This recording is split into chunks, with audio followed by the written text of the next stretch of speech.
मंडळी नमस्कार.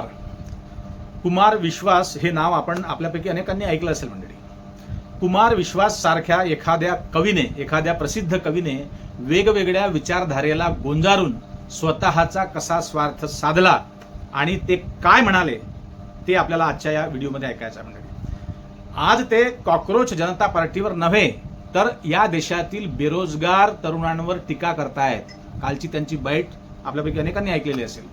ते म्हणतायत या कॉकरोचवर हिट मारा, त्यांना संपवा, असा आदेश देत आहे, एक प्रकारे संदेश देत आहे सरकारला. ते अण्णा आंदोलनात हेच कुमार विश्वास भ्रष्टाचार, महागाई आणि बेरोजगारीवर आपल्या कवितेने हिट मारत होते. लक्षात घ्या, तुम्ही ते आठवा अण्णा आंदोलन दिल्लीचं.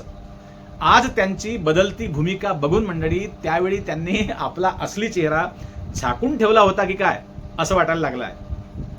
आता सत्ताधाऱ्यांचा हात पकडून एक दोन नव्हे तर जवळपास 15 लाख रुपये, मंडळी किती, 15 लाख रुपये महिन्याची सरकारी सुरक्षा सत्ताधाऱ्यांच्या आशीर्वादाने कुमार विश्वास घेत आहेत.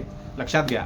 तुम्हाला ठाऊक असेल, पूर्वी ते कौटुंबिक, सामाजिक, रोमॅन्टिक अशा अनेक प्रकारच्या कवितांवर त्यांचं बरं चाललं होतं, बऱ्यापैकी चाललं होतं. पण आता आप्पांना खुश करण्यासाठी हिंदुत्वाचा पटका डोक्याला बांधून कथावाचक म्हणून काम करतायत. रामकथा वाचतायत महोदय. अलीकडे कविता सोडली माहिती आहे त्यांनी. लाखो रुपये फीस घेऊन देश विदेशातून करोडोंची संपत्ती त्यांनी गोळा केली आहे, करोडोंची. हे एकटेच नाही तर अशा अनेकांनी आपल्या मूळ विचारधारेला लाथ मारून कमरेचं सोडलं आणि डोक्याला बांधलं आहे.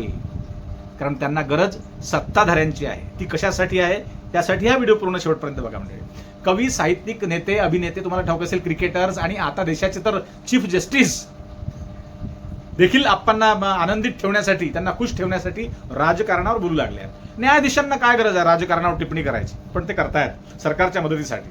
कालपर्यंत जे नेते भाजपला भ्रष्ट म्हणत होते, तुम्ही पाहिलं असेल, तेच आज भाजपमध्ये जाऊन मोदी है तो मुमकिन है म्हणत हाताला भोकं पडेस तोर, छिलटं निघेस तोर टाळ्या ठोकत आहे. लक्षात घ्या मंडळी. मग प्रश्न असा पडतो की खोटं तेव्हा बोलत होते की आता बोलतायत, नेमकं काय खरं आहे?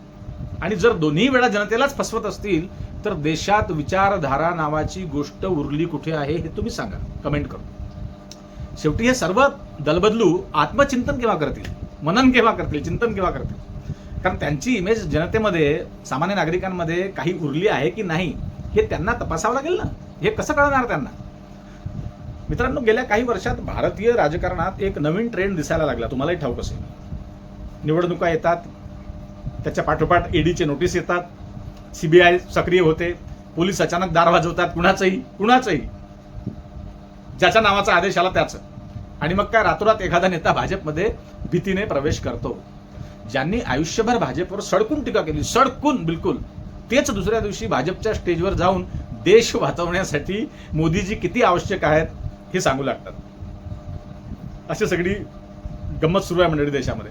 आणि हे खरंच विचारधारेचं परिवर्तन असतं का हो, की फक्त स्वतःचा राजकीय जीव वाचवण्याच्या प्रयत्नात हे लोक असतात, की राजकीय जीव वाचवण्याचा हा त्यांचा व्यवहार असतो? पूर्वी तुम्हाला ठाऊक असेल, विरोधक असताना हेच नेते म्हणायचे, भाजप देश विकते आहे, लोकशाही संपवत आहे, भाजपचं असं, भाजपचं तसं, त्यांनी फलानं केलं, ढिकनं केलं, तपास यंत्रणांचा गैरवापर ते करतायत, सगळे बोलायचे या पक्षात येण्यापूर्वी. पण भाजपमध्ये गेल्यानंतर अचानक त्यांना देशात रामराज्य दिसायला लागलं आहे. जय श्रीराम सगळीकडे, प्रत्येकाला. मग जनतेने विश्वास ठेवायचा तरी कुणावर हे लक्षात घ्या. हा महत्वाचा प्रश्न आहे. आज पक्षापेक्षा नेत्यांची भीती इतकी मोठी झाली आहे लोकांना, भयंकर. ईडी आणि सीबीआय या तपास यंत्रणा तुम्हाला ठाऊकच आहे की राजकीय वॉशिंग मशीन झालेल्या आहेत. असा प्रश्न सामान्य माणसाच्या मनामध्ये आहे. आज लोक चूप आहेत, लोकही घाबरलेले आहेत, सामान्य नागरिक. कारण भाजपमध्ये प्रवेश केल्यानंतर अनेक नेत्यांवरील आरोप अचानक शांत होत आहेत. अचानक ज्यांच्यावर कालपर्यंत भ्रष्टाचाराचे आरोप होते तेच दुसऱ्या दिवशी माननीय होतात, सन्माननीय होतात, आदरणीय होतात. तुम्ही पाहिलं असेल. हीच गोष्ट लोकांच्या मनात संशय निर्माण करते. मंडळी, भाजपची ताकद वाढली का? ताकद वाढली का भाजपची, की इतर पक्षातील भीतीग्रस्त नेत्यांची संख्या वाढली? या दोघांमधला फरक तुम्ही बघा, काय नेमकं घडलंय. पण या सगळ्यात सर्वात मोठं नुकसान झालं ते जनतेच्या विश्वासाचं. लोकांचा विश्वासच राहिला नाही या नेत्यांवर. कारण लोकांना आता कळून चुकलाय सगळ्यांना की अनेक नेत्यांसाठी विचारधारा म्हणजे फक्त निवडणुकीपर्यंत वापरण्याचा एक मुखवटा आहे, बस. त्या पलीकडे काही नाही.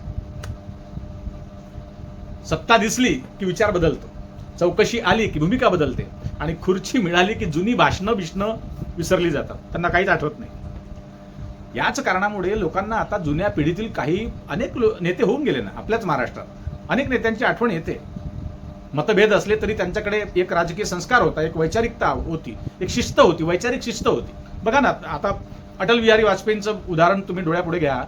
ते विरोधकांचा सन्मान करणारे नेते होते. सगळ्यांनी पाहिलाय तुम्ही, आम्ही जास्त काळ झाला नाही. संसदेत भाषण त्यांचं ऐकलं असेल. संसदेत भाषण करताना शब्दांमध्ये धार असायची, पण द्वेष नसायचा. हे लक्षात घ्या. सत्ता गेली तरी त्यांनी स्वतःची भूमिका मात्र बदलली नाही, कधीच नाही.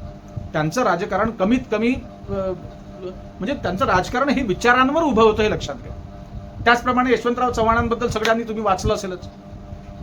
यांच्याकडे देखील महाराष्ट्र आजही विकास दृष्टी असलेल्या नेत्यांच्या नजरेने पाहतो. तुम्हाला ठाऊक आहे, सहकार असेल, शिक्षण असेल, ग्रामीण विकास असेल, या गोष्टींवर त्यांनी राजकारण उभं केलं, या विकासावरती. आणि आजच्या सारखं रोज टीव्हीवर आरडाओरडा करून काही राजकारण ते करत नव्हते. अशा प्रकारची खालच्या भाषेत टीका करत नव्हते.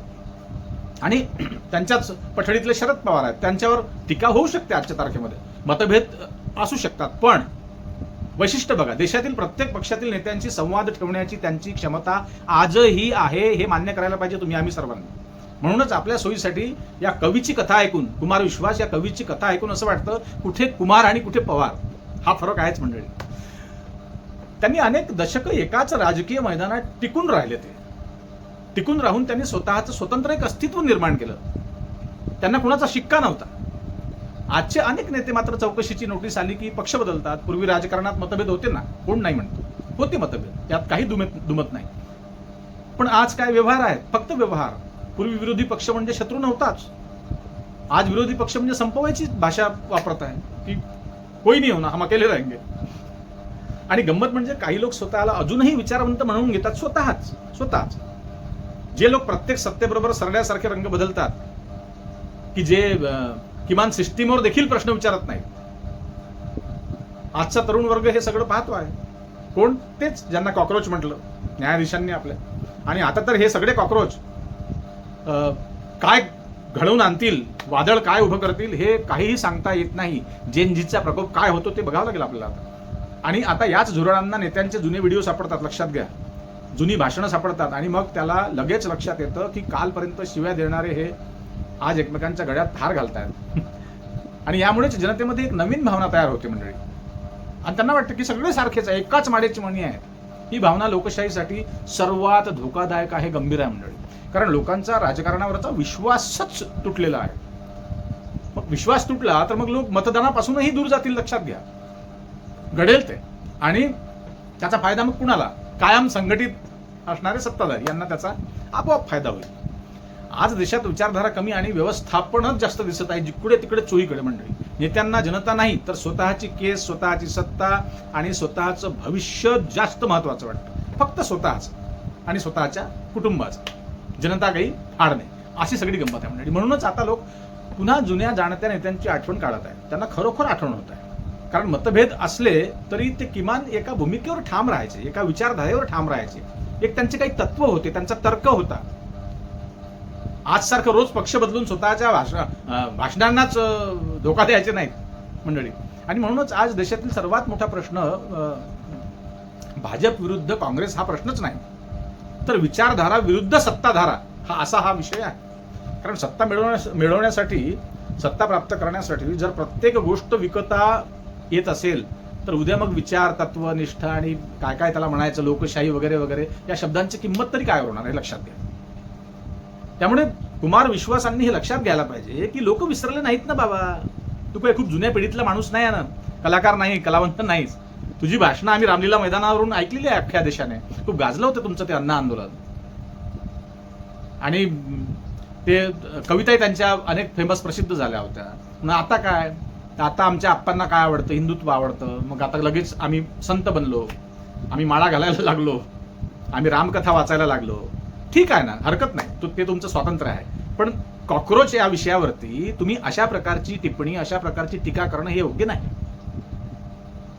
तुम्ही सोसो एक न्यूट्रल देखील तुमची प्रतिक्रिया तुम्ही देऊ शकले असते. लोक टीका करतायत, लक्षात घ्या. त्यामुळे आणि आजकाल अलीकडे काय झालं की आपलं स्वतःचं प्रोफेशन सोडून भलत्याच विषयावर लोक टिप्पणी करायला लागले. कुणीही त्या ट्विटरवरती लिहायला लागला आहे ज्यांचा काही त्या विषयाशी संबंध नाही. विशेष करून कलावंत. तर अमिताभ बच्चनवरती कालपासून पूर्ण देशभरात टीका होत आहे की जेव्हा पेट्रोल महाग होतं तेव्हा ते ट्विट करायचे, लिहायचे, संदेश लिहायचे, बोलायचे. आता ते काहीच बोलत नाही.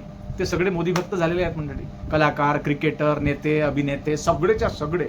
तो एक आहे पोंक्षे, तोही आपला त्याचा नरडा पोकळ करत असतो अधूनमधून, तुम्ही पाहिलं असेल.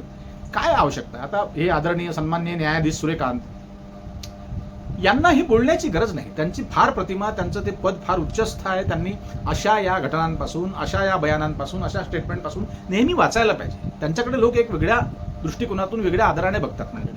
तर अशी ही गंमत आहे. कुमार विश्वासांवरती हे बोला वाटलं तुम्हाला म्हणून मी तुम्हाला सांगितलं. असो मंडळी, आपल्या चॅनलवर नवीन असाल तर सबस्क्राईब करा चॅनलला, लाईक करायला विसरू नका आणि जास्तीत जास्त संख्येनं हा व्हिडिओ व्हायरल करण्याचा प्रयत्न करा. पुन्हा भेटू, तोपर्यंत नमस्कार. जय हिंद, जय महाराष्ट्र.